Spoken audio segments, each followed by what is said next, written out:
Sobra 20 ka mga batanon nga nagjogging sa Lanao del Norte, gidakop human nakalapas sa curfew ordinance. Ani ang detalye. Gipangdakop ang 29 ka mga batanon, human nagjogging, naghiking ug nagtapok-tapok alas 3 sa kadlawon sa maong lungsod. Giaksyonan kini sa otoridad kay daghang reklamo nga hastang sa baa sa mga batanon nga 10 oras pa sa kagabion.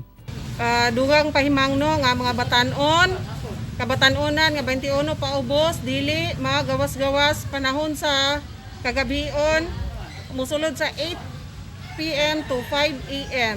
Pangutan or mga reklamo sa mga residente dito dool sa area nga adap sa mag-jogging. Saba kayo sila.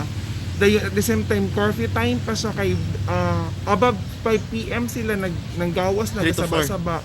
Ang mga batanon nga gireklamo, igo na lang sa pagpangatawa. Gawas kay nag-hike pa sa Langka.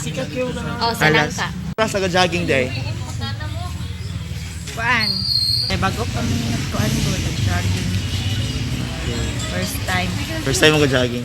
Subling nagpahimang ng otoridad nga ilalom sa IATF guidelines, gidili ang paggawas-gawas sa mga batanon nga 21 paubos. Padami yung cases na nahuli, lalo na mga minors po natin. Ang pagpasingot unta sa mga batanon kay magjogging, nahulog yapon sa pagpasingot kay gipa-community service silang tanan. Ako, si Real Soroche para sa One Mindanao.